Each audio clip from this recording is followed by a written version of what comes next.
본 방송에서 제공하는 투자 정보는 투자 판단에 대한 조언입니다. 방송에서 제공하는 주식의 가치, 가격 상승 및 하락에 대해서는 방송사에서 보장하지 않습니다. 안녕하십니까. 고수익 작전 타임 진행의 도지은입니다. 간밤에 뉴욕 증시는 3대 지수 모두 하락으로 마감이 됐습니다. 하지만 국내에서는 많은 언론사들이 빌 살만 왕세자의 방한 내용을 집중 보도하고 있는 형국인데요. 오일머니가 풀릴 수 있을 것인지 거기에 따른 특수가 기대가 되고 있는 한편 관련된 종목들에 대한 대응은 어떻게 하면 좋을지 많은 분들이 작전을 세우는데 어려움 겪고 계실 것 같습니다. 오늘도 저희가 1시간 동안 장전에 여러분들 포트폴리오 전략 짜드릴 테니까 끝까지 함께해 주시기를 바랍니다. 자, 먼저 글로벌 이슈 짚어주실 첫 번째 전문가님 먼저 연결을 해보도록 하죠. 주식회사 플래저 김덕호 대표님과 전화 연결해 보도록 하겠습니다. 대표님 안녕하십니까? 네, 반갑습니다. 네, 반갑습니다. 자, 간밤에 뉴욕 증시 같은 경우는 연준 당국자들의 발언에 긴축 우려가 커지면서 하락으로 마감이 됐다고요? 네, 그렇습니다. 오늘 간밤에 미국 증시도 모두 3대 지수가 하락으로 마감을 하게 되었습니다. 특히 이제 연준에서의 매파적 발언들에 대해서 충분하게 호도가 되다 보니까 경기 둔화에 대한 문제들이 굉장히 언급이 강하게 되고 있는 상황이고요.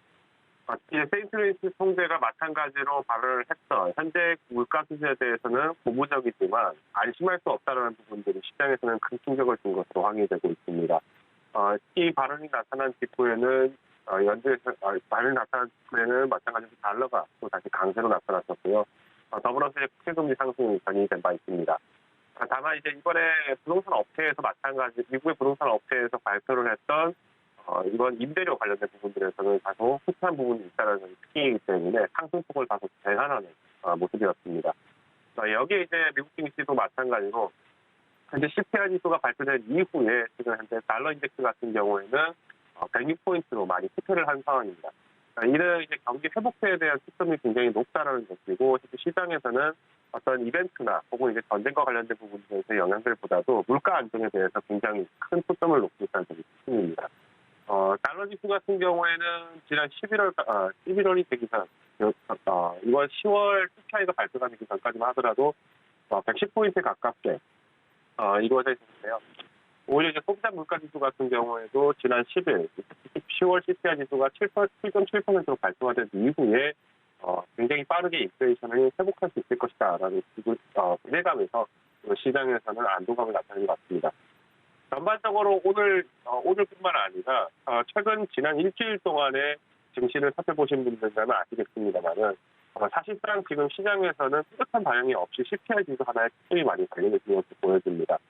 때문에 오늘 섹터에서도 마찬가지로 필수 소비재라든지 아니면은 에너지를 제외하고는 사실상 상승한 섹터가 거의 없다라고 보시면 될 것 같고요. 기술주 같은 경우에는 이번에 반발 매수세가 또 다시 한번 나타난 것으로 예상을 할 수 있을 것 같습니다. 특히 이제 부동산 섹터 같은 경우에는 1% 가까이 오늘 이제 그래도 큰 폭으로 하락이 좀 있었다라고 볼 수 있을 것 같은데요. 이번에 네옴시티 관련해서도 많은 기업들이 선정이 되고 있는 만큼 시장에서는 나름의 이제 뉴딜 시장을 찾아가는 데 있어서 굉장히 또 어려움이 있다는 점을 참고하시면 좋을 것 같습니다. 단수적으로 미국 증시뿐만 아니라 오늘 국내 증시에서도 이러한 영향들은 다분하게 나타날 것 같고요. 특히 오늘은 이제 미국 옵션 만기도 예정돼 있기 때문에 시장에서는 하락 그리고 매도 물량에 대해서 한 번 더 확인하시면 좋을 것 같습니다. 네, 간밤에 마감이 된 뉴욕 증시 상황 먼저 살펴드렸습니다. 우리 대표님께서 말씀을 좀 해주신 것처럼 투자자들은 연준 당국자의 발언이나 국채금리 움직임 그리고 기업들의 실적 등에 집중하는 모습을 보였는데요. 국내에 조금 더 포커스를 맞추어서 다음 이슈로 넘어가자면 말씀해 주셨던 것처럼 지금 오일머니 보따리를 들고 방한한 무함마드 빈 살만 사우디아라비아 왕세자의 행보에 모든 투자자들의 좀 촉각을 곤두세우고 있는 모습입니다. 네옴시티 관련주 한 달 내내 테마주로 좀 다루었던 것 같은데 이제는 좀 실체가 있는 것인지 기대가 됩니다. 관련된 종목들은 한 달간 두 자릿수 혹은 많은 건 세 자릿수 지금 수익률을 보이는 상승률을 보이는 종목들도 있는 것으로 확인이 되고 있는데 관련된 종목들에 대한 대응법은 어떻게 가져가는 게 좋을까요? 네, 이미 많은 분들께서 이제 네옴시티 관련해서는 굉장히 많이 공부를 하시다 보니까 아마 투자에 대해서도 굉장히 많이 수익을 만드신 분들도 계실 것 같습니다. 다만 이번에 조심하셔야 될 부분들을 좀 몇 가지 언급을 드리고자 하는데요. 우선 이제 네옴시티 자체에 대한 목표에서는 너무 많은 종목들이 거론되다 보니까 관련주로 엮이는 종목들 중에서 사실상 네옴시티에 대해서 실질적인 실효성을 받기가 어려운 종목들도 다소 많이 있는 것으로 보입니다. 이는 이제 제가 몇 달 전부터 계속 이제 언급을 드렸던 것처럼 시장에 뚜렷한 반영이 없기 때문에 이벤트 중심에서의 어떤 주가 움직임들이 굉장히 많이 나타날 거라고 제가 말씀드린 바 있는데요. 우선 이제 네옴시티 같은 경우에는 기존의 석유 중심 경제 체제에서 사우디 안에서도 이제 종합 경제 체제로 다시 전환을 하려는 움직임이 나타나고 있습니다. 특히 이제 이번에 가장 크게 언급되는 프로젝트는 세 가지인데요. 우선 이제 친환경 도시와 그리고 이제 중거 상업 도시를 건설하는 목적인 더 라인을 건설, 그리고 수상 산업 단지를 통해서 이제 해상 무역에 대한 활동화를 목표로 하고 있는 옥타곤, 그리고 마지막으로 이제 사막의 스키장을 건설하는 등 친환경 관광을 중심으로 한 프로제나 이 세 가지 도시에 대해서 건설하는 프로젝트라고 보시면 될 것 같습니다. 이는 이제 과거 2001년 전에, 2001년 당시 이제 루즈벨트 대통령이 이제 뉴딜 산업을 했던 것 같은 동일한 맥락으로 좀 보시면 될 것 같은데요. 경기가 지금 현재 중동 지역에서는 유가에 의해서 오일머니를 굉장히 또 강하게 벌어들였던 만큼 현재 시장에서 이제 현재 지금 증시 내에서 아무래도 각국의 입장에서 가장 큰 힘을 발휘할 수 있는 부분들은 이런 사진들이 될 수밖에 없습니다. 특히 이제 사우디아라비아 같은 경우나 아니면 이란 같은 경우에도 현재 미국에서 감산이라든가 증산과 관련된 부분을 할 때마다 사실상 우호적인 협력을 보이고 있지는 않았다는 점이 특징이고요.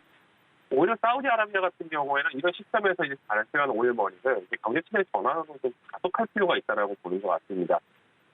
그러다 보니까 이제 네옴시티에 대해서 이제 이번 오일머니가 얼마나 들어올 것이냐에 따라서 결국은 이제 성패가 결정된다라는 부분이 나오는데요. 우선 이번 네옴시티에 이제 들어가게 되는 자금이라고 하면은 이제 5천만 달러, 이제 우리나라 돈으로 약 670조 정도의 자금이 이제 투입이 될 예정입니다.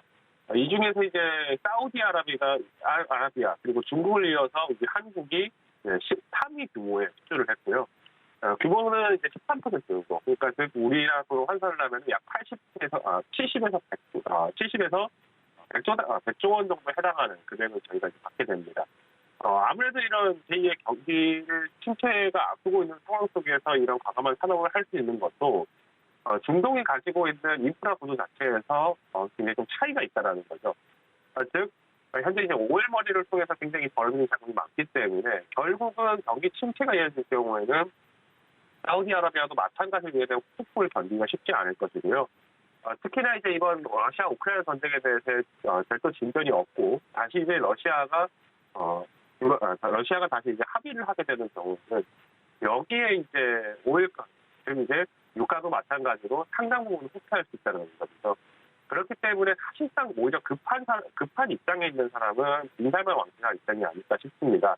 특히 이제 사우디아라비아에서 전해드리겠습니다. 이제 빈살만 왕세자가 지난 2018년도에 우리나라에 방한을 하면서 특히 이제 엑소일 공장 부지를 다녀온다던가 아니면은 관련되는 삼성 기업들을 계속 다녀왔던 원인들도 기존의 사우디아라비아에서의 경제체제를 바꾸겠다는 점이 굉장히 회자가 됐었고요. 이미 4년 전부터 언급됐던 부분에서 실효성 자체는 굉장히 논의가 많았습니다. 다만 이번에 경기가 굉장히 어려웠던 시점을 오히려 이제 이런 적극적인 경제 정책으로 타개하는 것도 굉장히 과감한 행동이라고 볼 수 있지만은 오히려 이번 영향들이 사실상 수익성 보장이 어느 정도 될지에 대한 부분들이 굉장히 큰 논의입니다. 대표적으로 이제 우리나라도 이런 어떤 뉴딜 산업, 즉 어떻게 보면 새로운 산업에 대해서 과감하게 투자를 했다 실패한 경험들이 있었는데요. 대표적인 사례가 이제 우리나라 조선업종이 지난 2006년, 7년 이 당시에 침체기를 겪었을 당시에 이제 심해 유도선 관련된 부분에 대해서 연구를 했다가 결론적으로는 이제 소득을 만들지 못하고 사업에 실패하는 경향이 있었습니다. 그러다 보니까 이제 큰 돈을 들이고 나서도 오히려 이제 실패를 하는 경향이 있다 보니까 당시에 조선업체들은 훨씬 더 큰 경제난을 좀 겪었죠. 경기가 좀 어려웠던 부분이 있을 것 같고요. 이처럼 이제 국내에서도 마찬가지로 이제 제2중동국을 노리고 이제 사우디아라비아에 도전을 하는 기업들이 많아지겠지만은 마찬가지로 지금 현재 지급 자체가 굉장히 안정적이지 못하다든지 혹은 환율 문제로 인해서 어떤 자재값 폭등이라든가 혹은 인건비에 대한 문제들이 나올 수 있습니다. 더불어서 이제 결국은 이제 이 사업 프로젝트의 대표인 이제 빈살만 왕세자의 눈치를 볼 수밖에 없기 때문에 실질적으로 빈살만 왕세자가 요구하는 만큼의 어떤 네옴시티를 건설을 하는 데 있어서 국내 기업들의 기술력들이 제한이 될 경우에 마찬가지로 이에 대한 수익 보증이 또 어려워질 수 있다는 점이죠. 그렇기 때문에 이제 오히려 이제 종목을 선별하실 때는 실현 가능성에 따라서 종목을 좀 살펴보셔야 될 것 같고요. 네, 대표적으로 이제 어제 오늘 해서 이제 지금 방한을 하자마자 이제 바로 또 관련주들이 또 주가가 하락하는 모습을 좀 보이고 있는데요. 특히 이럴 때 조심하셔야 되는 부분들은 기업의 재무 대표입니다. 재무 건전성이 확보가 되어 있는 기업이라면 상대적으로 이제 기업의 양호한 실적을 보이는 경우가 많은데, 대표적으로 실제로 이제 관련주라고 이제 섹터에 묶여 있는 종목들 중에서는 기업의 실적 자체가 굉장히 악화되어 있는 경우가 많습니다. 특히 이제 지난 3년의 실적이 좀 굉장히 중요하다고 저는 판단을 하고 있는데요. 아무래도 이제 코로나 팬데믹으로 인해서 실질적으로 기업들이 뭐 제품 생산을 하거나 혹은 이제 물가 상승에서의 자재값 부담을 얻어내기가 쉽지 않은 상황입니다. 여기에 이제 사업의 빅딜을 노리고 이제 접근을 할 때는 결국은 그만큼 뒷받침이 얻어야 된다. 펀더멘털이 버텼을 때 이제 종목에 대한 가치가 회복을 할 수 있죠.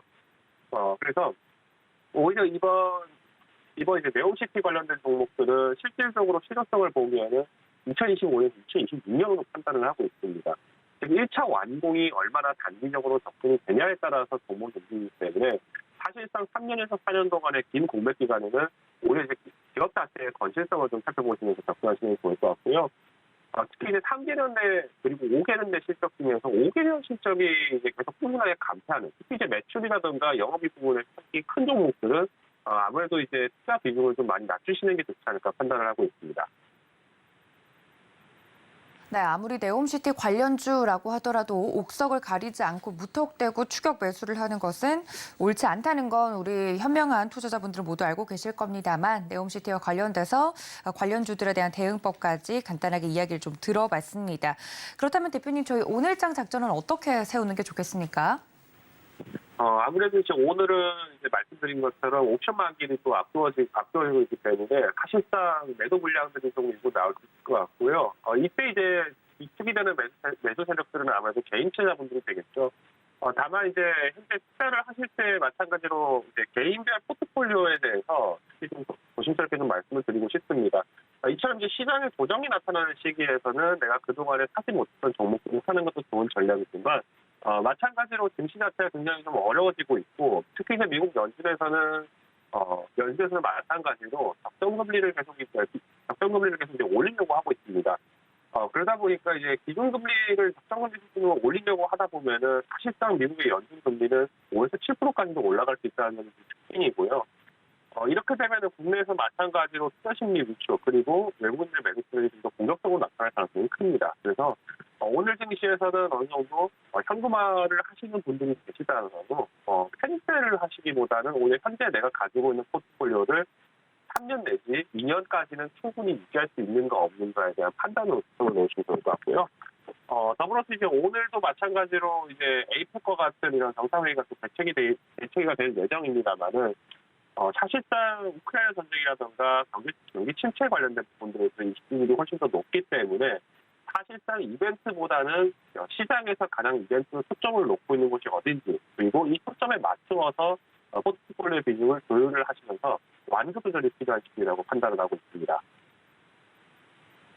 네, 이렇게 관련돼서 오늘장 작전을 먼저 여쭈어봤습니다. 대표님, 제가 중간에 이 글로벌 이슈를 하나 놓친 게 있는데요. 이번에 또 이런 빈살만 왕세자의 방한과 더불어서 또 바쁜 일정이 준비가 되어 있습니다. 동남아시아에서 열리는 세계 주요국 다자회의의 대미를 장식할 제29차 아시아태평양 경제협력체 정상회의가 또 현재 시각 18일 태국 방콕에서 열릴 예정이라고 합니다. 굉장히 바쁜 경제 이슈들이 또 준비가 되어 있는 와중에 이번 에이펙 정상회의와 관련돼서 저희가 짚어봐야 될 포인트도 준비해 주셨다고요? 네, 그렇습니다. 이번에 이제 에이펙 정상회담 같은 경우에도 마찬가지로 이번 이제 각국 정상들이 이제 참석을 하는 것이 예상되는데요. 이제 우리나라 같은 경우에는 이제 윤석열 대통령은 이제 스페인 산토스 총리와의 이제 회담을 좀 갖고 있는 상황이고 한도스 총리가 지금 참석을 할 예정입니다. 이번에 이제 에이펙 정상회의에서 이제 지금 체제가 되고 있는 주제로는 아무래도 개방, 연결 그리고 균형인데요. 이는 이제 현재 우크라이나 전쟁으로 해서 세계 각국이 굉장히 민감하게 반응을 하고 있다 보니까 여기에 대한 긴장 완화와 자유무역 확대를 기대를 하는 것으로 얘기가 되고 있습니다. 특히 이제 BCG 경제 모델이라고 해서 이제 바이오 그리고 수산 그리와 관련된 부분들에서의 모델들이 적용될 수 있다는 것이 기대감이지만 실질적으로는 이제 각국의 언론들도 마찬가지고 현재 미국 증시나 글로벌 증시에서도 바라보는 관점은 사진 찍기용 행사밖에 되지 않을 거다라는 판단이 굉장히 큽니다. 이는 이제 결국 경제 협력을 하기 위해서 참석하는 각국의 정상들의 위치들이 사실상 외교전에 대한 실무 능력을 좀 판단하는 어떤 외교 난타전이 될 가능성이 크다라고 보고 있고요. 미국 같은 경우에도 이제 부통령이 지금 참석을 한 마당에 이제 중국의 시진핑 주석 그리고 이처럼 이제 시진핑 주석도 참석을 하다 보니까 3연임에 성공을 한 시진핑 주석 입장에서 지금 현재 외교적인 어떤 지정 문제를 얼마나 대응할 수 있는가 여기에 대해서 판단이 나오고 있고요. 결국은 이제 경제 협력 자체를 통해서 무언가 만들어질 가능성, 즉 이제 MOU라든가 어떤 사업체 결제라든가 이런 부분들 진전이 있다 하더라도 현재 회자가 되는 부분들은 아무래도 전쟁입니다. 그러다 보니까 이번 이제 전쟁과 관련해서 얼마나 확전이 되느냐에 대한 부분이 여파가 굉장히 중요할 것 같습니다.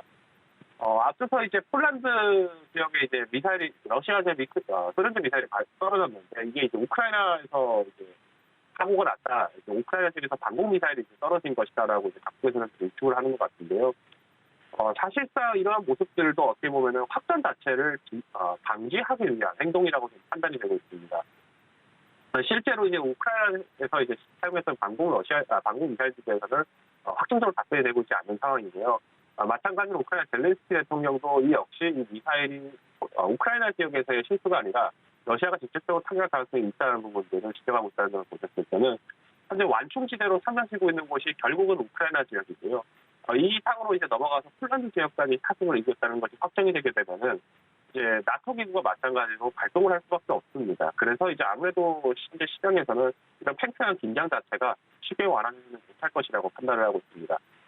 때문에 이제 오늘 진행되는 에이펙에서도 마찬가지로 경기 둔화가 좀 더 어려워지지 않을까라고 저는 경기 둔화를 막기에는 이제 역행하기 쉽지 않다라고 저는 판단을 하고 있고요. 오히려 이제 윤석열 대통령이 만나고 있는 이제 스페인 산토스 총리 같은 경우에는 오히려 이제 반도체 기업들에 대해서의 투자 부분들을 좀 더 확보를 할 수 있는 가능성이 크기 때문에 개별 이슈가 좀 다시 작용할 수밖에 없습니다. 그래서 마찬가지로 이런 이벤트성의 움직임들을 보시더라도 결국은 시장에서는 경기 둔화에서 침체로 넘어갈 수 있는지 여기에 대한 연구가 굉장히 큰 핵심이고요. 이를 조금 단기적으로 조정을 할 수 있는 부분이라면 아무래도 동전에 대한 부분들 선언 가능성을 좀 추천해 놓으시면 좋을 것 같습니다. 네, 이렇게 에이펙 이슈까지 자세하게 이야기를 들어봤습니다. 대표님께서 말씀을 해주셨던 것처럼 에이펙과 관련돼서는 이번에 4년 만에 대면 방식으로 열리는 올해 정상회의의 주제는 개방, 연결, 균형입니다. 관련돼서 체크를 해볼 수 있을 만한 상황들 포인트로 좀 정리를 해드렸으니까 여러분들도 이전까지 체크해 주시면 좋을 것 같습니다. 지금까지 글로벌 이슈 분석의 주식회사 플래처 김덕호 대표님과 함께했습니다. 대표님 고맙습니다. 감사합니다. 네, 이렇게 글로벌 이슈도 전반적으로 살펴봤습니다. 간밤에 마무리가 된 뉴욕 증시에 대해서 앞서서도 좀 이야기를 해드렸는데요. 뉴욕 증시 같은 경우 연준 당국자들의 발언에 긴축 우려가 조금 커지면서 하락으로 마감이 되는 모습이었습니다. 다우지수는 전장 대비 7.51% 하락하면서 지금 현재 0.02% 하락한 채로 마감이 됐고요. S&P 500 지수는 0.31% 빌리면서 3,946포인트 선에, 나스닥 지수는 0.35% 정도 떨어지면서 마감이 됐습니다. 자, 관련돼서 자세하게 뉴욕 증시 플러스 국내 증시 작전 세워보도록 하겠습니다. 특히나 국내 이슈에서는 이 빈살만 왕세자의 방한 이슈가 핫 이슈일 텐데요. 여기에 대해서 자세하게 말씀을 해주실 전문가님 모셔보겠습니다. 루크투자연구소 임순재 대표님 스튜디오에 모셨습니다. 대표님 어서 오세요. 네, 안녕하십니까? 네, 앞서서 전반적으로 글로벌 이슈 간단하게 좀 짚어봤는데 오늘은 이 지금 현재 방한 중인 빌 살만 왕세자에 대한 내용을 집중적으로 좀 다뤄주신다고 합니다. 위세가 대단합니다. 만 하루를 머물면서도 대통령도 만나고 네. 기업 총수들도 될 수 있는 대로 최대한 많이 만나고 간 네. 것으로 알고 있는데 우리도 굉장히 극진한 예우를 갖추지 않았습니까? 관련돼서 내용들을 다시 한번 짚어주신다고요. 네, 뭐 사우디 빈살만 왕세자가 이제 17일 날 이제 밤에 그러니까 어떻게 보면 12시 30분에 들어왔으니까 뭐 시작하자마자 이제 들어왔다라고 보시면 될 것 같고요. 그다음에 이제 어저께 저녁 늦게 뭐 일단 한 9시나 10시 사이에 출국을 한 걸로 그렇게 이제 알려져 있는데요. 그러다 보니까 이제 한국에만 머물러 있는 시간이 한 20시간 정도 이제 불과한 만큼 뭐 좀 짧은 그런 방한이었다라고 보시면 되겠습니다. 뭐 그렇지만 뭐 좀 전에 말씀했듯이 뭐 윤석열 대통령도 만났고요. 그다음에 그 입국할 때 그 한덕수 총리가 직접 영접을 할 정도로 상당한 대우를 해줬다고 보시면 될 것 같습니다. 일단 지난 이제 2019년 6월 이후에 3년 5개월 만에 방한을 했고요. 뭐 방문 첫 번째 일정으로는 이제 윤석열 대통령과의 정상회담이 첫 번째로 잡혔었습니다. 뭐 올해는 이제 한미 수교 60주년으로 인해서 상당히 좀 이제 중요한 그런 해다라고 이제 계속 얘기가 됐었고요. 그러다 보니까 빈살만 왕세자 같은 경우도 방한을 하느냐 못 하느냐에 대한 그런 이슈가 상당히 좀 컸었던 것도 사실입니다. 뭐 이렇게 이제 방문을 하면서 한 사우디 양국 간 정상회담을 통해서 기존의 이제 한 사우디 관계를 좀 더 확대 발전시킨다라고 해서 미래 지향적 전략 동반자 관계로 이제 확대 발전시키겠다라고 얘기를 했습니다. 뭐 대표적으로 뭐 신성장 분야에 대한 이제 투자 협력, 그다음에 네옴 등 이제 메가 프로젝트에 대한 참여, 그다음에 방위 산업 협력, 그다음에 수소 등 미래 에너지 개발, 그다음에 문화 교류, 관광 활성화 분야의 협력 강화, 뭐 이런 큰 틀의 앞으로의 협력 방안을 좀 더 논의하겠다라고 얘기를 했고요. 이런 이제 협력 방안을 체계적으로 수행하기 위해서 양국 간 정상이 위원장이 되는 전략 파트너십 위원회도 새롭게 신설을 하겠다라고 얘기를 했습니다. 뭐 이뿐만 아니라 빈살만 왕세자가 국내에 들어오면서 뭐 재계 관계자들을 이제 만났습니다. 일단 뭐 재계 총수 중에서 8명 정도를 이제 직접 면담을 했다라고 얘기가 되고 있는데요. 대표적으로 뭐 삼성 이재용 회장 같은 경우는 이제 개인적인 친분이 있는 그런 상황이다라고 해서 만나게 됐고요. 이외에 SK 최태원 회장, 현대차의 정의선 회장, 한화의 김동관 부회장, 그다음에 CJ의 이재현 회장, 두산의 박정원 회장, 그다음에 DL그룹의 이해욱 회장, 그다음에 HD 현대의 정기선 사장 등을 이제 만났다라고 보시면 되겠습니다. 이를 통해서 이제 빈살만 왕세자는 에너지, 방위 산업, 인프라 건설에 대한 관심을 표명을 했고요. 그리고 사우디가 향후에 어떻게 개편이 될지를 나타내는 2030 비전에 대한 부분을 상당 부분 강조했다라고 이제 전해지고 있습니다. 특히 이제 에너지 관련된 부분은 뭐 수소 에너지 개발, 그다음에 탄소 포집 같이 이제 그린 수소나 블루 수소 관련된 분야에 대한 부분이 얘기가 많이 됐다라고 하고요. 그다음에 SMR과 같은 이제 원전 관련된 그런 이야기도 있었다라고 얘기를 하고 있습니다. 뭐 초청된 기업들마다 이제 왕세자가 상당히 좀 관심을 갖고 있는 그런 분야의 기업들이다라고 보시면 되겠습니다. 뭐 이전에 사우디 투자부 장관이 먼저 방한을 하면서 관련된 기업들과의 사전적인 미팅을 통해서 아마 선별화된 그런 기업이다라고 보시면 될 것 같고요. 대표적으로 뭐 삼성그룹 같은 경우에는 뭐 삼성물산이 지금 네옴시티의 다양한 지금 프로젝트를 지금 수주하고 있는 그런 상황입니다. 이런 수주를 좀 더 확대한다라는 개념으로 뭐 접근을 했다라고 보시면 될 것 같고요. 이외에 이제 삼성그룹에서 강점을 갖고 있는 인공지능, 그다음에 5G 통신, 사물 인터넷 기술을 활용한 그런 방안에 대해서도 협력을 더욱 지금보다 키울 것이다라는 그런 얘기가 나왔습니다. 그리고 현대차그룹 같은 경우는 뭐 네옴시티 내 모빌리티 관련된 사업이 상당 부분 협력을 할 걸로 이제 예상이 되고 있습니다. 네. 이 외에 또 수소나 아니면 로봇, 자율주행 관련된 분야도 계속 협력이 진행될 걸로 예상이 되고 있고요. 하나그룹 같은 경우는 아마 이번에 가장 크게 좀 수혜를 받을 수도 있지 않을까라는 좀 생각을 해보고 있는데요. 대표적으로 이제 태양광이나 수소와 같은 이제 신재생에너지 부분에 대한 이제 주력으로 삼다 보니까 그 부분에 대한 확대 부분이 논의가 됐고요. 특히 방산 관련된 부분, 특히 한화 에어로스페이스의 이제 방산 관련된 부분에 아마 상당한 좀 관심을 보이지 않았을까. 특히 뭐 사우디 같은 경우 최근에 이란과의 뭐 군사적인 긴장감이 증가를 하면서 이런 분야에 좀 더 관심을 갖지 않았을까 싶습니다. 그 외에 뭐 SK 같은 경우 이제 수소나 SMR 같은 이제 친환경 에너지 관련된 분야에 대해서 뭐 얘기가 됐을 것 같고요. 뭐 CJ 같은 경우는 뭐 네옴시티를 뭐 문화 시티 건설을 하겠다라고 그렇게 얘기를 하고 있는 그런 상황입니다. 특히 이제 K 콘텐츠에 대한 뭐 관심사가 커지고 있는 그런 상황에서 어떻게 보면 국내에서 K 콘텐츠를 해외에 제일 많이 뭐 송출하고 있는 그런 데게 CJ 그룹이다 보니까 뭐 그런 부분이 좀 더 시장 관심을 갖았다라고 보시면 될 것 같고요. 지난 6월에는 사우디 문화부와 CJ E&M이 문화적 교류, 업무 협약을 체결할 만큼 뭐 CJ 그룹이 상당 부분 좀 관심을 보였다라고 보시면 되겠습니다. 네, 지금 국내 대기업 총수들을 직접 만나면서 실질적으로 어떤 이야기가 오고 갔는지 거기에 많은 투자자분들이 귀추가 주목되고 있는 상황입니다. 그러니까 오일 머니를 가득 들고 온 빌살만 왕세자와 국내 기업들이 우리는 이걸 굉장히 잘한다라고 하면서 그 쫙 판들을 좀 깔아놓고 어떤 것들을 함께 협약할 수 있을지 그런 기회장이 지금 열린 건데 이런 투자 포럼을 통해서 실제적으로 여러 MOU가 체결됐다고 지금 이야기가 나오고 있습니다.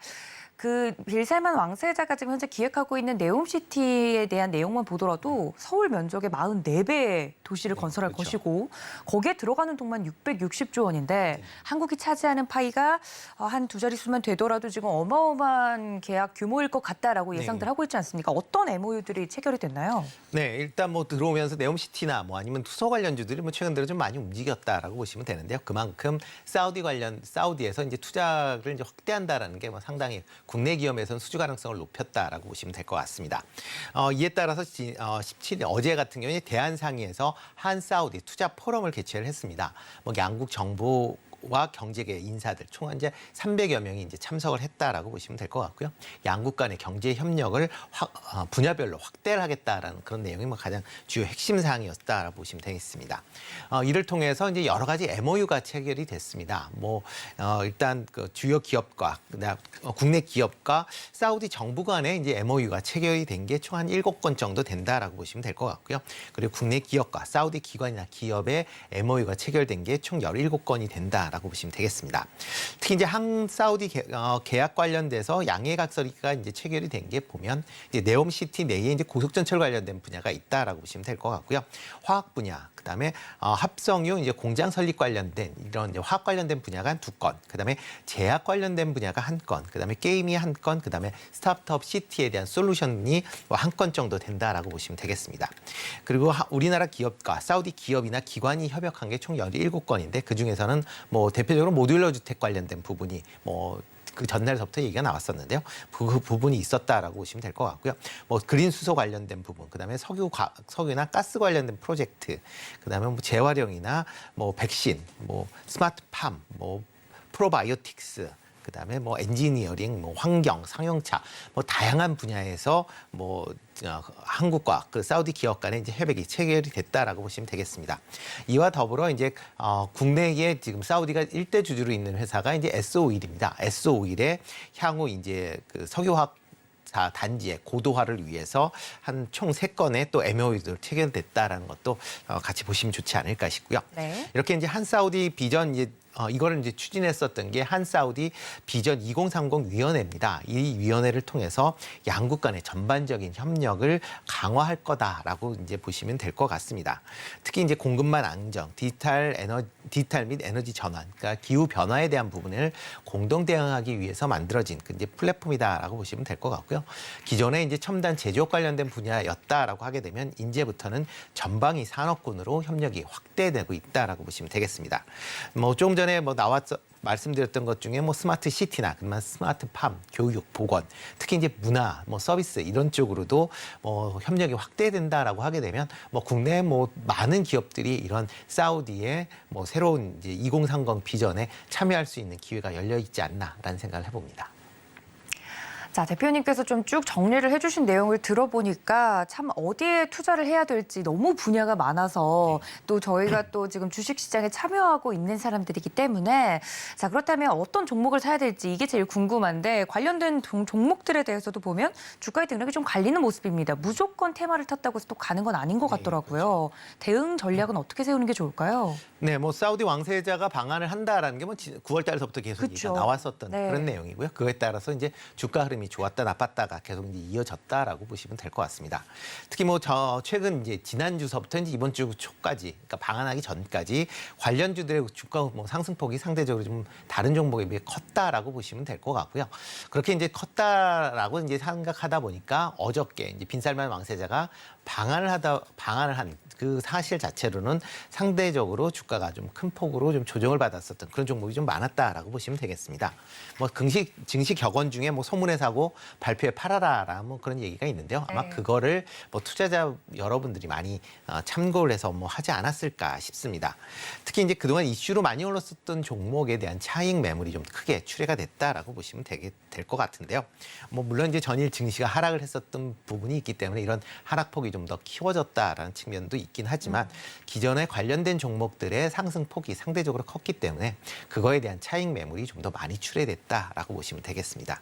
뭐 대표적으로 지금 전일 이제 네옴시티 관련주 로 이제 상승을 많이 보였었던 것 중에 하락을 했었던 게 뭐 대표주로 불리는 이제 한미 글로벌 아닌가 한미 싶고요. 글로벌, 네. 한미 글로벌 같은 경우 어저께 이제 11.8% 정도 하락을 했고요. 뭐 히링 같은 경우도 7.9%, 그다음에 코오롱 글로벌 같은 경우도 15% 하락을 하는 그런 모습을 보였습니다. 이와 더불어 이제 현대건설, 뭐 삼성물산 같은 경우도 4% 내외의 하락세를 보일 만큼 관련주들이 전체적으로 조금 조정을 받는 그런 모습을 좀 보였고요. 네. 대신 이제 네옴시티 관련주로 이제 새롭게 부각되는 종목들이 좀 나타났습니다. 어저께 MOU 체결이 총 이제 기업 간에도 17건이 있고 그다음에 정부 간에도 이제 6건이 체결이 되다 보니까 관련된 분야에 대해서 그동안 시장에서 그렇게 관심을 못 받았었던 그런 분야에 좀 강한 흐름을 보였다라고 보시면 되는데요. 대표적으로 이제 철도 관련된 얘기는 그동안은 그렇게 고속철도를 할 거 아니냐라는 그런 얘기 많이 나왔었지만 그 관련된 테마주인 뭐 현대로템 같은 경우 그렇게 시세를 많이 받지 못했었는데요. 어제 같은 경우는 한 5% 넘는 네. 그런 이제 상승세를 보였고요. 또 하나가 이제 석유화학 고도화 관련돼서 롯데그룹이 이제 관련된 참여를 하겠다라는 것 때문에 롯데종합화학 같은 경우 어저께 1.4%가 상승하는 그런 모습을 보였습니다. 그 외에 뭐 프로바이오틱스 관련돼서 뭐 협력을 취하겠다라고 얘기를 하면서 비피도 같은 경우도 어저께 이제 8% 넘는 그런 상승세를 보였고요. 그 외에 산업용 피팅 밸브 관련돼서 BMT 같은 경우도 어저께는 이제 2% 가까운 상승세를 보였습니다. 그리고 모듈러 관련된 주택 관련돼서 SY 같은 경우도 9% 넘는 상승세를 보일 만큼 전반적으로 기존에 이제 테마로 이제 분류가 안 됐었던 그런 종목들이 테마로 분류가 되면서 강한 흐름세를 보였다라고 보시면 됩니다. 뭐 네옴시티 관련돼서 뭐 여러 가지 종목들이 지금 뭐 무작위적으로 거의 올라가고 네. 있다라고 보시는 게 맞을 것 같은데요. 그렇지만 이런 이제 무작위적인 이제 올라가면 아마 좀 차별화되면서 선별화될 가능성은 지금으로 충분히 크다라고 보시면 되겠습니다. 그동안 뭐 네옴시티와 관련된 뭐 종목 중에서 뭐 직접적인 수혜가 있다라고 하는 종목들의 이제 상승 탄력도가 더 좋았는데 기타 이제 관련 있었던 종목도 탄력도는 또 나쁘진 않았었던 그런 상황입니다. 그렇지만 이제 실질적으로 수주를 할 수 있는 그런 기업 중심으로 아마 그 관련된 기업들이 재편화될 가능성은 충분히 있다라고 보여집니다. 특히 이제 네옴 프로젝트 같은 경우 내년부터 아마 가장 핵심적인 프로젝트가 본격적으로 발주가 될 걸로 예상이 되고 있습니다. 네. 그러다 보면 국내 이제 건설사나 아니면 엔지니어링 관련된 회사들이 상대적으로 수혜를 볼 가능성은 충분히 있고요. 그렇지만 수주가 뭐 우리나라만 단독으로 참여하는 게 아니라 뭐 중국이나 사우디 관련된 업체 아니면 기타 뭐 글로벌 업체들이 다 대부분 이제 참여를 하게 되기 때문에 그런 부분도 감안하면 실질적으로 수주가 가능한 그런 기업 중심으로 좀 관심을 가지시고요. 특히 수주가 되는 그런 기업 중심으로 가지시면 어떨까 싶습니다. 뭐 관련돼서 수주가 한 이후에는 뭐 상승폭이 좀 작지 않을까라는 그런 뭐 우려도 가지실 수가 있는데요. 네. 그보다는 프로젝트 단위가 보통 이제 조 단위가 넘어가는 대형 프로젝트들이 많이 있습니다. 특히 핵심 프로젝트일 경우 그럴 경우가 많은데 그렇게 조 단위 이상의 프로젝트가 수주를 하게 된다라고 하게 되면 그거는 단기적인 뭐 이슈로 끝나는 게 아니라 중장기적인 기업의 실적 개선세로 이어질 수가 있기 때문에 그런 부분으로 관점을 보시는 게 어떨까 싶고요. 그렇기 때문에 지금 나오는 여러 가지 얘기 중에서 실질적으로 수주가 될 때까지 되는 그런 시점까지 기다리셨다가 관련 종목에 투자를 하시는 것도 나쁘지 좋다라고 생각이 됩니다. 네, 이렇게 관련주들에 대한 투자 팁까지 들어봤습니다. 관련돼서 자세하게 이슈를 다뤄드렸는데요. 지금까지 로크투자연구소 임순재 대표님과 함께했습니다. 대표님 고맙습니다. 네, 고맙습니다. 자, 다음 국내 증시 작전 세워보도록 하겠습니다. 이번에는 현대차증권 투자전략팀의 이재선 수석 연구원님 연결해 보도록 합니다. 연구원님 안녕하십니까? 네, 안녕하세요. 네, 반갑습니다. 간밤에 마무리가 된 뉴욕 증시 이슈부터 짚어주신다고요. 하락으로 마감이 됐는데요. 어떻게 보십니까? 네, 미국 증시는 하락 마감을 했는데 주요 재료는 이제 블라드 총재의 다소 매파적인 발언이었습니다. 블라드 총재 같은 경우는 연준의 터미널 레이트 최종 금리 상단을 낮게는 5%대, 크게는 이제 7%대를 시사를 하면서 장단기 스프레드 낙폭을 좀 확대시키는데 일조를 했다라고 보시면 될 것 같고요. 다만 이제 중반 이후에 반도체라든지 테크주를 중심으로 기술적 매수세가 유입이 됨에 따라서 낙폭을 소폭 축소한 채로 미국 증시는 마감을 하였습니다. 전일 발표된 소매 판매 지표 서프라이즈로 오히려 연준의 정책 전환 기대감은 사실 12월 FOMC 회의를 앞두고 조금 축소되는 양상을 보여주고 있고요. 소매 판매 같은 경우를 보자면은 10월 소비자 물가 월간 상승률인 0.4%보다 높은 증가율을 기록을 하면서 여전히 소비가 견조함을 시사를 했습니다. 이번에 발표된 이제 주간 실업 수당 청구 건수도 보자면은 예상치 대비해서 하락을 하면서 사실 아직까지는 실업 시장이 그렇게까지는 크게 꺾이지 않은 흐름을 좀 보여주고 있다라고 보시면 될 것 같고요. 다만 이제 아마존과 메타 등 최근 몇 달간 이어진 빅테크들의 감원 여파가 지표상으로 점차적으로 나타내고 있는 상황이기 때문에 미국 고용은 사실 하방 압력이 조금 더 높다라고 보시면 될 것 같습니다. 제임스 블라드 연은 총재의 그 발언을 좀 디테일하게 살펴보자면은 물가를 잡기 위해 1년 이상이 소요될 거고 물가를 통제하기 위한 최종 기준금리 레벨은 연준이 제시한 상단을 상회하는 5%에서 7%로 제시를 했고요. 여전히 이제 점도표를 통해서 최종적으로 연준의 스탠스를 확인할 수 있는 12월 FOMC 회의까지는 사실 베어마켓 랠리 그 이상의 의미를 좀 부여하기 힘든 장이다라고 보시면 될 것 같습니다.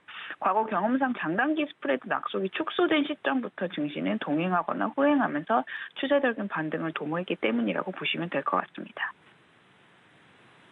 네, 뉴욕 증시 흐름과 더불어서 12월까지는 한번 시장에 대한 흐름을 좀 자세히 살펴봐야 되겠다 이야기를 해주셨습니다. 자, 다음 이슈는 국내 이슈 역시나 빌살만 왕세자. 앞서서도 저희가 자세하게 내용을 좀 다뤄봤습니다만 이 짧은 일정 동안 정말 많은 것들을 남겨두고 갔습니다. 관련돼서 짚어볼 포인트 압축적으로 정리해 주신다고요? 네, 일단 기대감으로 먼저 주가가 움직였기 때문에 사실 단기적으로는 이제 빈살만 왕세자가 일단 방한을 해서 차익 실현 매물 압력이 좀 더 커질 것으로 생각이 들고 있고요. 내년에 국가들 테마는 중장기적으로 캐펙스에 집중이 되어 있기 때문에 관련된 테마들은 중장기로 좀 긴 호흡으로 봐야 된다라고 생각은 하고 있습니다. 우리나라 같은 경우를 보자면은 대기업들이 잇따른 수주 체결을 성공을 했기 때문에 좀 호조로 어느 정도 작용을 했다라고 보시면 될 것 같고요. 다만 이제 어드자 방한 기점으로 네옴시티 관련주로 분류됐던 종목들은 오히려 하락세를 보여주고 있습니다. 주가가 충분히 상승한 것을 보고 차익 실현하는 움직임으로 해석이 되고 있고요. 관련주들의 매물이 출회될 수 있다는 점은 단기적으로 좀 유의를 해야 될 필요가 있습니다. 대표적으로 건설업체인 한미글로벌 같은 경우를 보자면 어제 10% 가까이 빠졌고요. 한미글로벌 같은 경우는 네옴시티 관련해서 작년에 한 30억 규모의 용업 사업을 수주를 한 바가 있고 다른 네옴시티 수주 기업도 삼성물산이라든지 현대건설을 꼽을 수가 있는데 이날 하락 마감을 했다라고 보시면 될 것 같습니다. 네, 네옴시티 관련주 관련돼서 이 전략까지 다시 한번 체크를 좀 해봤습니다. 자, 그렇다면 이런 시장 속에서 연구원님 저희가 좀 주목해야 될 섹터나 종목은 어떤 쪽을 보는 게 안전하겠습니까? 반도체 업종을 꾸준히 저는 추천 종목으로 말씀을 드리고 있는데요. 사실 이 증시가 하방 압력이 강해지는 시점 내지는 상방 압력이 강해지는 시점, 그거를 이제 사실 그렇게 큰 의미 삼지 않으면서 외국인들의 꾸준한 수급이 관철되는 업종 중에 하나라고 보시면 될 것 같습니다. 특히 이번 주 같은 경우를 보자면은 버핏이 지난 3분기 TSMC 주식을 처음으로 포트폴리오에 담은 것으로 파악이 되면서 수급 개선에 일조를 했다라고 보시면 될 것 같고요. 버핏 같은 경우를 보자면 애플 외에는 뚜렷하게 기술주에 투자를 하지 않았는데 이례적으로 반도체 기업인 TSMC에 처음으로 투자를 하면서 투신 개선에 일부 일조를 했다라고 보시면 될 것 같습니다. 그 중에서 또 이제 여전히 또 애플사의 주식을 가장 많이 보유한 것으로 나타낸 것을 감안했을 때는 반도체 내지는 IT 기업들의 약간 긍정적인 시각을 내년에 좀 피력을 한 것으로 생각이 들고 있고요. 애플 주식 가치를 버크셔가 보유한 걸 따지자면은 지난 한 달 동안 7% 이상 증가를 했고 관련된 기업들, 우리나라 기업들 같은 경우는 뭐 대표적으로 LG 이노텍을 들 수가 있겠지만 관련된 이제 IT 부품주들을 조금씩은 주목을 해야 되지 않을까라고 생각을 하고 있습니다. 네, 간밤에 엔비디아 주가도 1% 넘게 하락을 했고 어제 우리 증시에서도 반도체주들이 전반적으로 약세를 보이고 있는데 오히려 기회다라고 이야기를 해주시면서 반도체주에 대한 꾸준한 관심 정리를 좀 해주셨습니다. 자, 그렇다면 연구원님 저희 오늘장은 어떤 작전을 펼쳐보는 게 좋을까요? 네, 일단 하단은 지지되는 양상을 계속해서 시현할 것으로 전망이 되고 있고요. 다만 이제 코스피 같은 경우를 보자면은 밸류에이션 부담이 여전히 상존하고 있는 상황에서는 결국 이제 이익 전망치 상향 조정이 나타나야 되는데 아직까지 그렇지 않고 있습니다. 그렇기 때문에 단기 급등에 따른 이제 차익 실현 매물은 어느 정도 조금씩은 출회될 것으로 지속적으로 생각이 들고 있고요. 2,500포인트에 다가갈수록 관망세로 대응하는 것 내지는 차익 실현의 기회로 좀 삼는 게 낫다라고 생각을 하고 있습니다. 어제자 같은 경우로 보자면은 국제유가가 연준의 긴축 기조가 지속될 것으로 예상되는 하락세를 보여서 WTI가 전일 대비해서 한 4.6% 정도 하락을 했거든요. 그렇기 때문에 에너지와 관련된 업종이 상대적으로 좀 부진할 것으로 예상이 되고 있고요.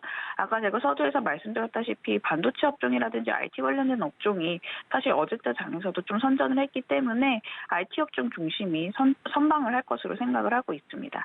애플을 제외한 이른바 이제 빵 주가는 전반적으로 하락을 했는데요. 뭐 메타라든지 테슬라라든지 아마존이라든지요. 다만 이제 인텔이라든지 AMD, 퀄컴 등 반도체주가 대체로 상승을 했다는 점을 좀 감안할 필요가 있겠습니다. 네, 이렇게 오늘장 작전까지 세워봤습니다. 지금까지 현대차증권 투자전략팀 이재선 수석연구원님과 함께했습니다. 연구원님 고맙습니다. 네, 감사합니다.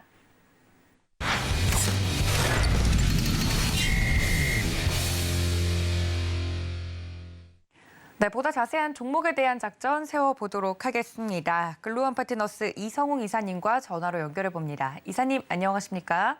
네, 안녕하세요. 네, 반갑습니다.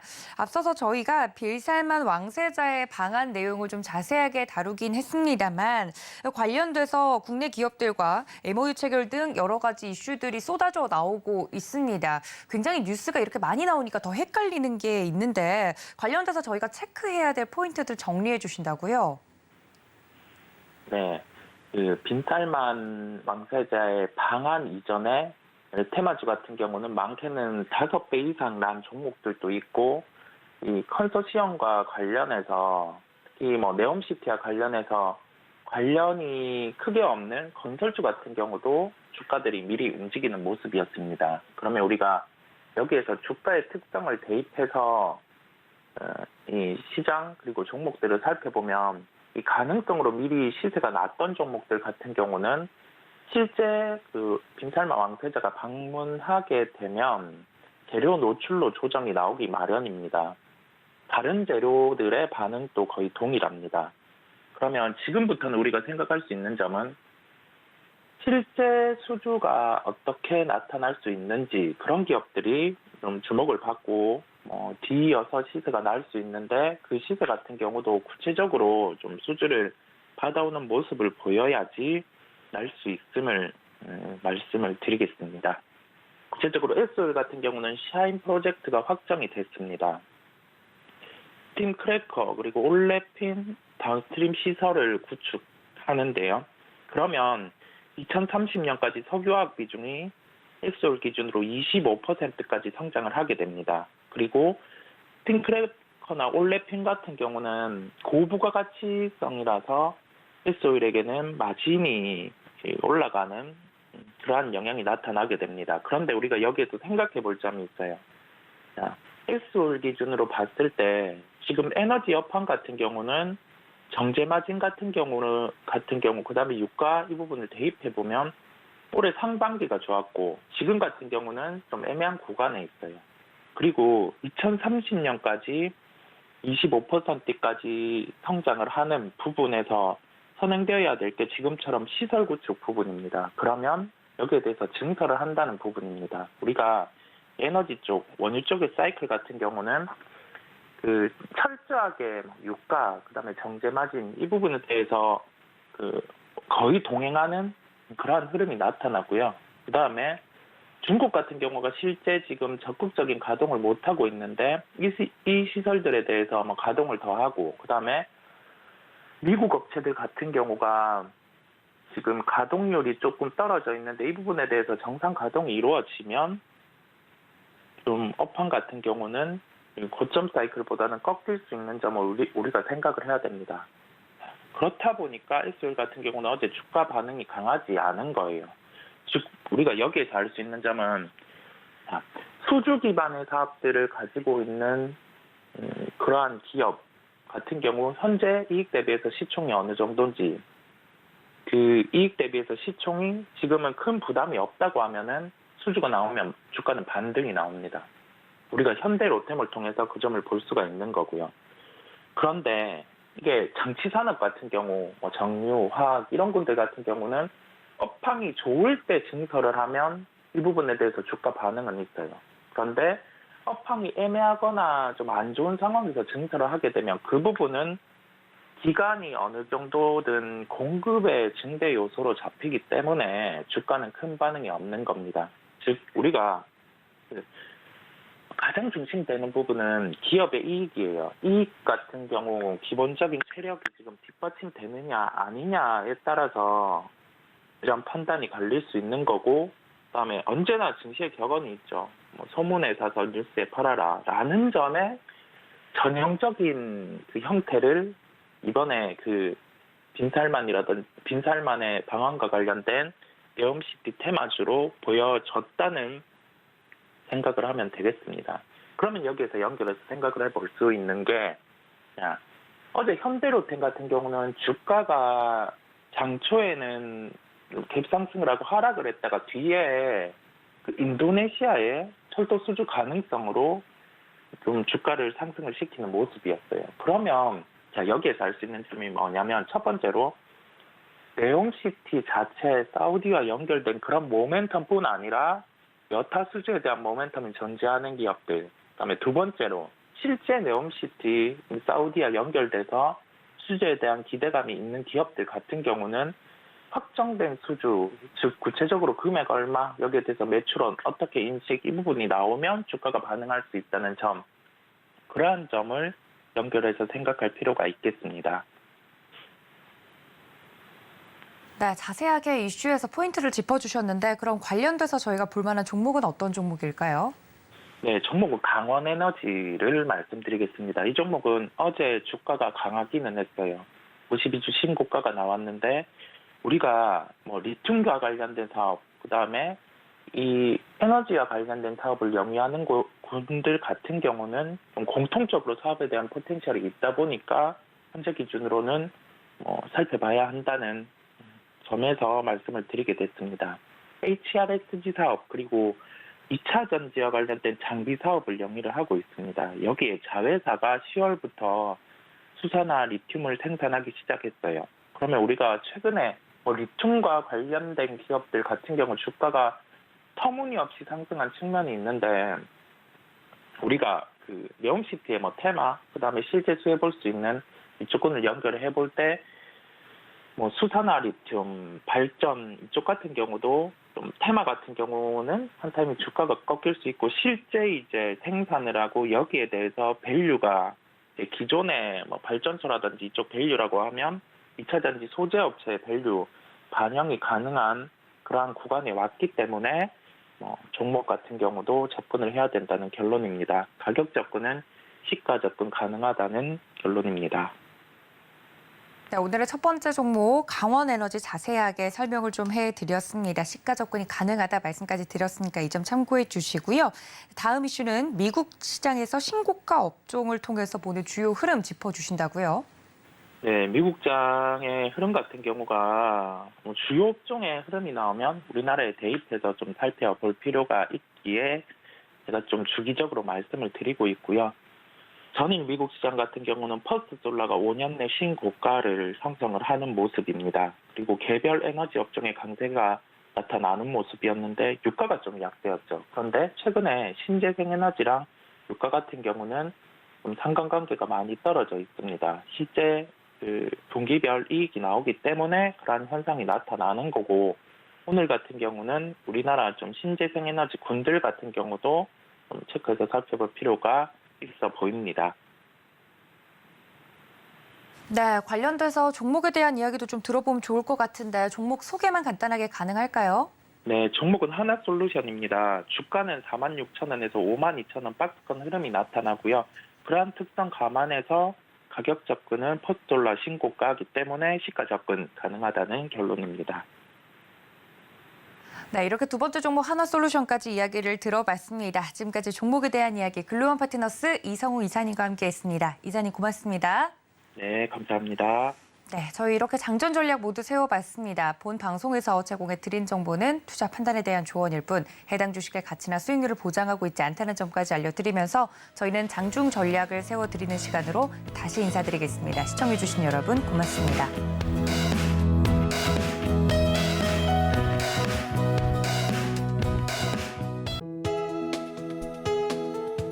본 방송에서 제공하는 투자 정보는 투자 판단에 대한 조언입니다. 방송에서 제공하는 주식의 가치, 가격 상승 및 하락에 대해서는 방송사에서 보장하지 않습니다.